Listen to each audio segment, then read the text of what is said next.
The first sign that something was deeply wrong came in the form of a voicemail at 3:47 a.m.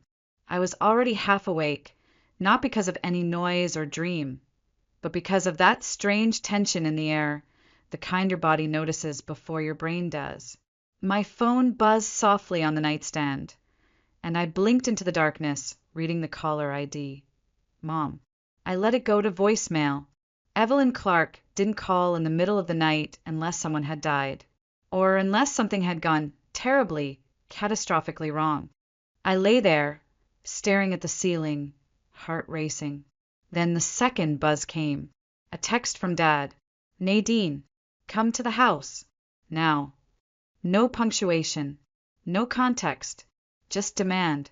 I swung my legs over the bed, pulled on jeans and a hoodie, and pressed play on the voicemail with a shaky thumb. Nadine, sweetheart, it's your mom. There's been an issue with the bank. Please, call us as soon as you get this. It's about Landon's loan. We need to talk. Now. Please, baby, just call us.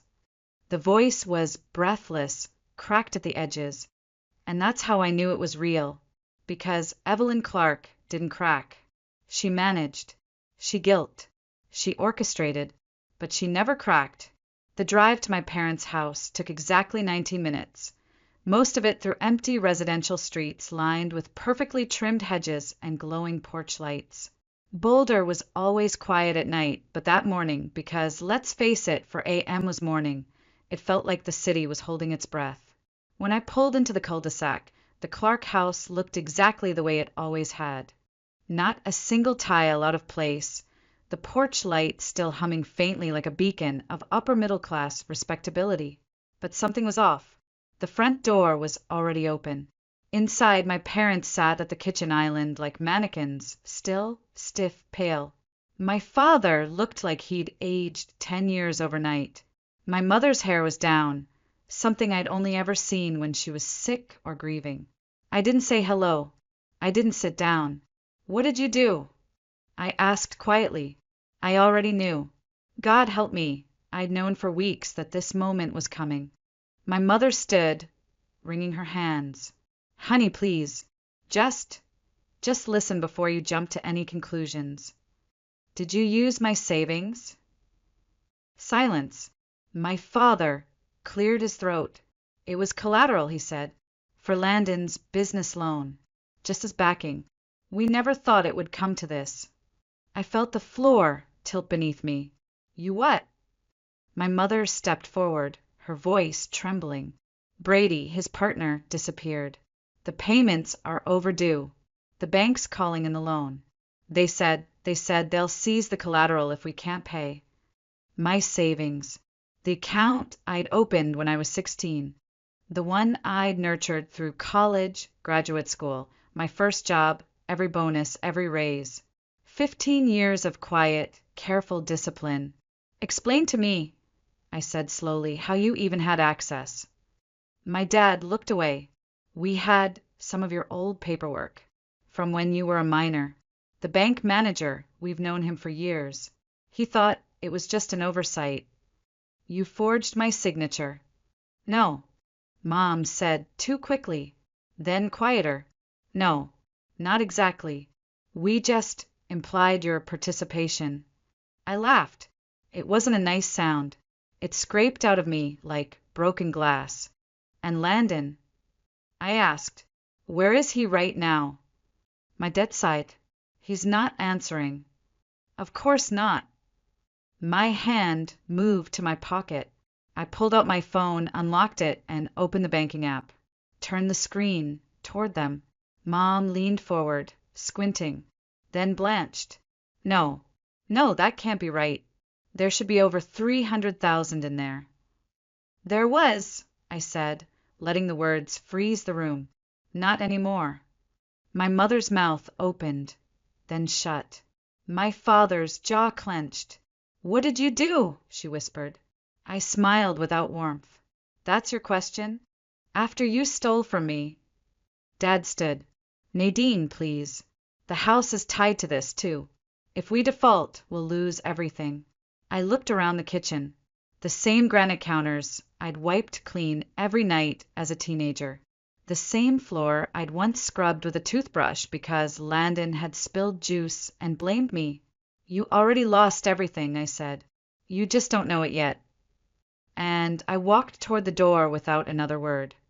2 weeks before that 4 a.m. confession, I'd already started moving the money.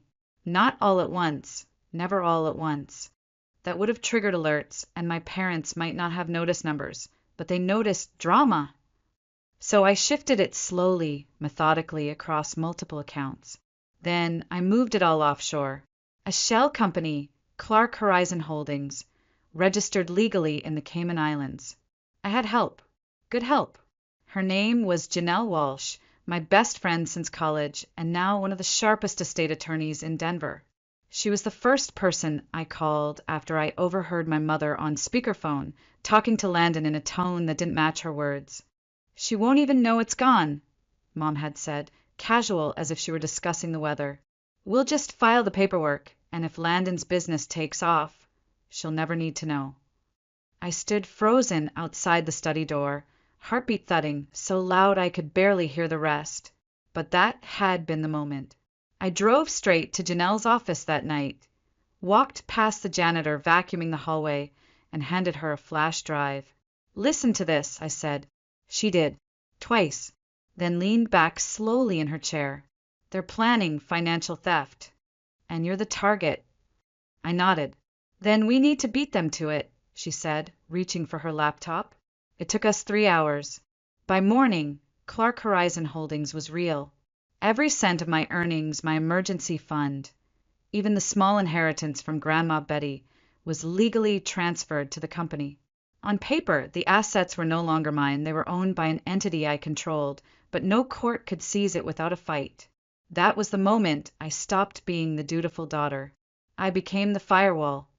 And I did it quietly, methodically, while Mom invited me to Sunday brunch, while Dad asked if I'd considered putting some money into a family trust, while Landon left drunken voicemails about needing one last push to hit market scale. They were laying a trap. They just didn't know the rabbit had teeth. Janelle made sure the paperwork was airtight. Every transfer had a legal rationale. Every account was documented. Nothing hidden, but nothing exposed. "They'll try to say you hid the money," she said. "Let them. What you did was smart. It was self-defense." Still, it stung. The first time Landon called me selfish was when we were 16, and I refused to do his college applications for him. He threw a shoe at my door. Mom grounded me for not being helpful. I should have known then. But when you grow up inside manipulation, it doesn't look like a crime. It looks like family. That's why when Dad begged me to consider releasing some funds to save the house, I didn't even blink. "There are no funds," I said flatly. "Not ones you can touch." He paled. "Nadine, this is your family." "No," I replied. "This is theft. I'm just the first person in this family to call it by its name." Later that night, Janelle handed me a manila folder thick with printouts. "This is everything," she said. "Your new structure, your protections, your proof." I flipped it open. A line of numbers, clean, crisp, defensible. "Clark Horizon Holdings now owns the entirety of your previous assets," she said. "And you're the sole director. If anyone tries to claim your accounts for a loan, they'll find an empty shell." I nodded. "Good. Because I think they're about to try exactly that." And 2 days later they did. That 3:47 a.m. voicemail wasn't desperation. It was too late for that. It was the sound of people who thought they could control me, realizing, far too late, that they never actually could. By the time the bank sent their official letter demanding repayment, Janelle and I were already 10 steps ahead. We knew they'd come knocking. We just didn't know how many locked doors they'd already forced open in my name. It started with a document from 5 years ago, a loan application from Sterling Private Capital, co-signed by Nadine Clark. Except I'd never heard of that company. I certainly hadn't signed anything. Janelle ran it through a forensic signature tool. "Not even close," she said, placing the scanned signature beside mine. Sloppy. They didn't even try to match it. That's when we dug deeper. We pulled my credit history, tax returns, archived bank statements, anything with my name on it from the last 15 years. And what we found made my stomach turn. 17 forged documents, all tied to personal loans, business registrations, or financial transfers, all bearing variations of my signature, some from when I was 20, others as recent as last year, different banks, different purposes. One common thread: my parents' names were always nearby. And Landon, his fingerprints were all over everything. He's been the recipient or co-signer on almost all of them, Janelle said, flipping through the pile. They've used you like a financial fallback plan. Repeatedly. Consistently. I felt sick. I remembered being 22 and confused when my student loan statement looked higher than it should have. Mom said it was interest. I believed her. I remembered losing a promotion because of a sudden drop in my credit score. Dad blamed credit system errors. I let it go. How many lies had I swallowed just to keep the family peace? I stood up and paced the room, hands trembling. This isn't just fraud, I said. It's systemic, coordinated. Janelle nodded. It's also personal. That night, I got a call from Aunt Lorraine, my mother's sister, and the only relative who'd never treated me like an ATM.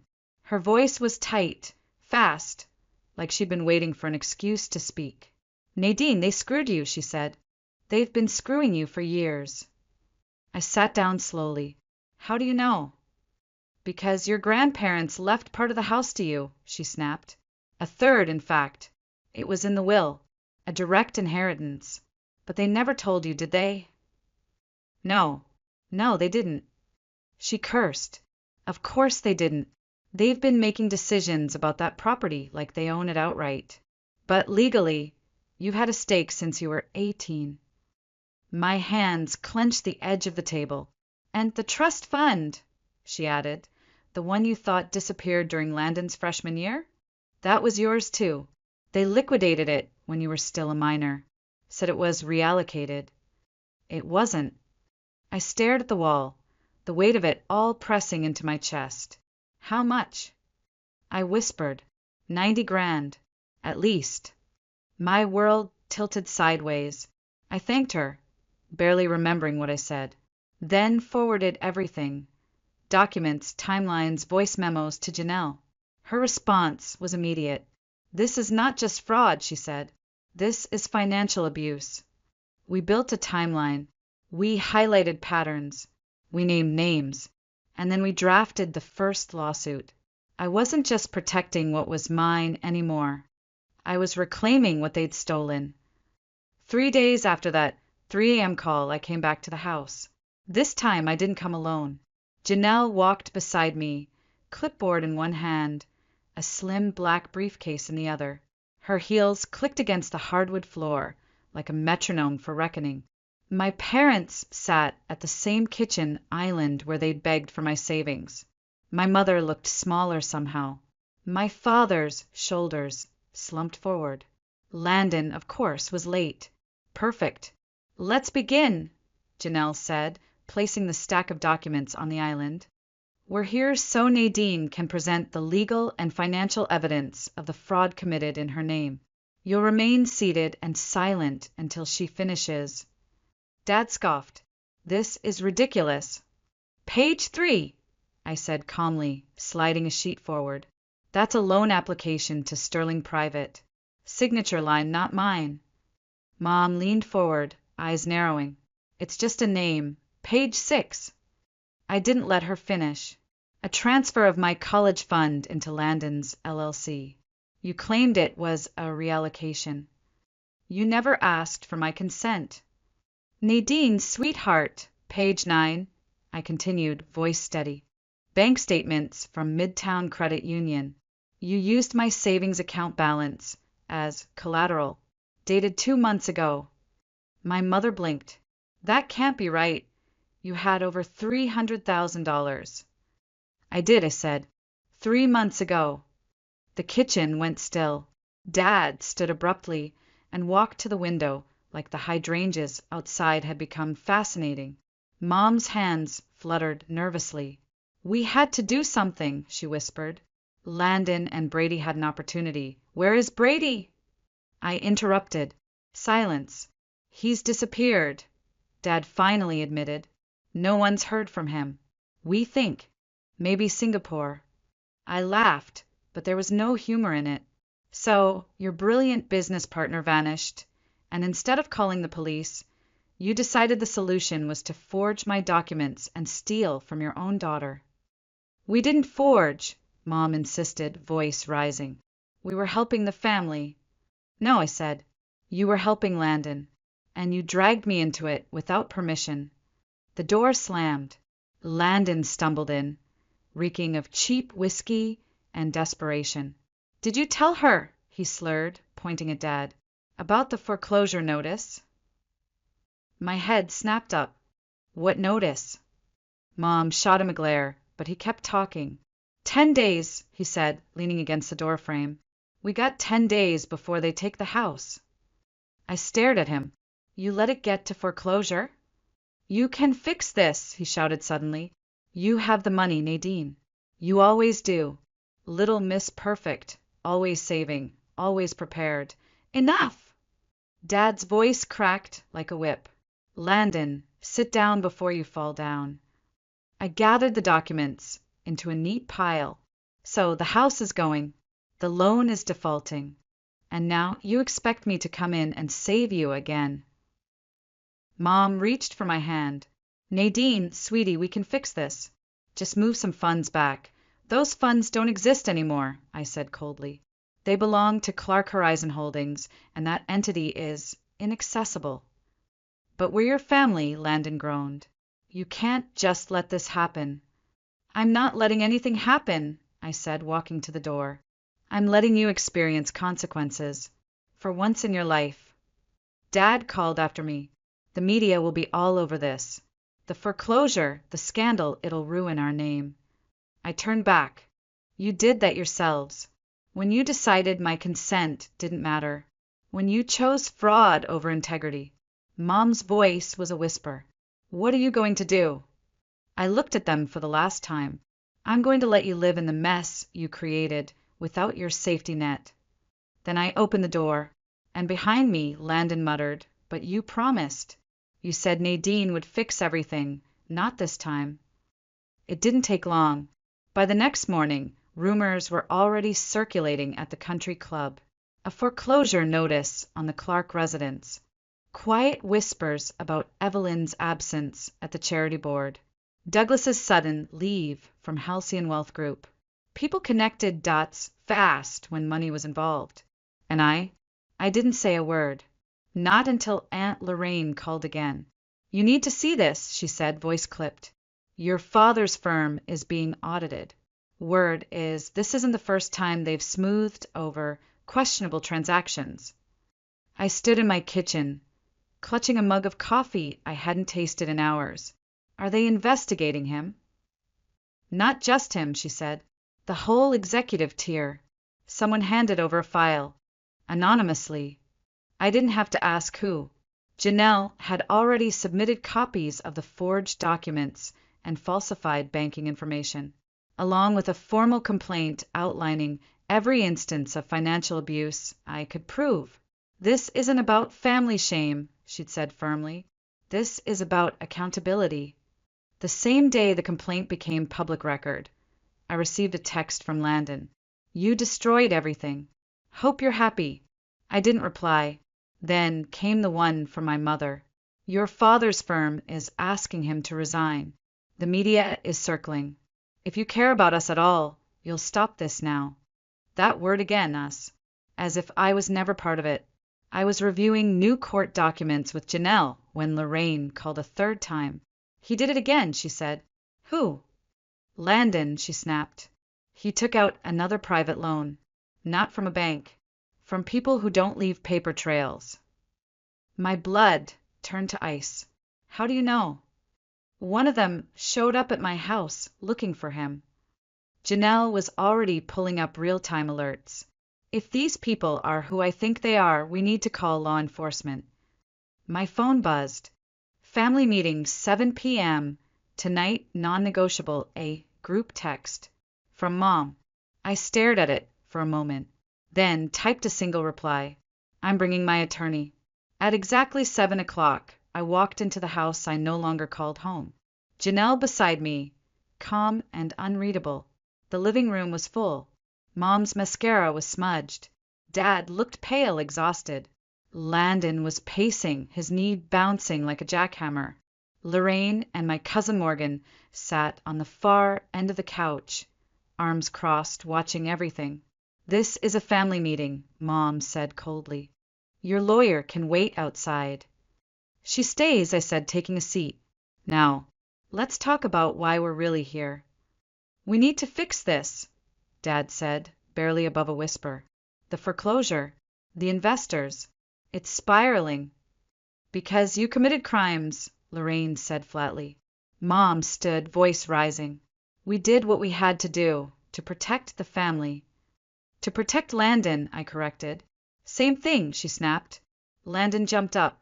This is all your fault. If you just helped like you were supposed to.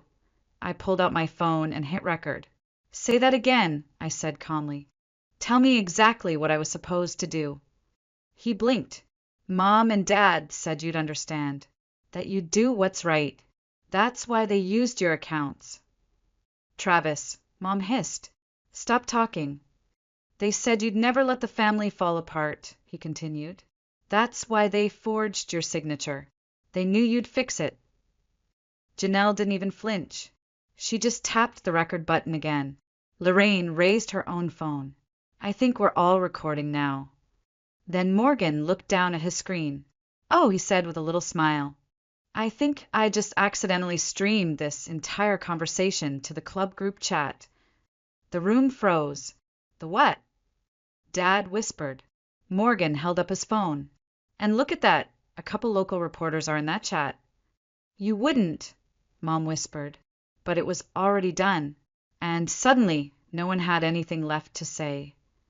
By the time I walked out of that house, my phone was vibrating nonstop. Group messages exploding.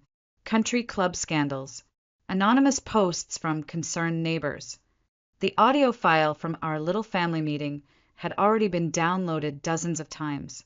It didn't matter. I wasn't going back. Not to the house. Not to the role. Not to the version of myself that kept believing I owed them more than the truth. The next morning, my blog post went live. The cost of being the responsible one. I didn't hold back. I wrote everything.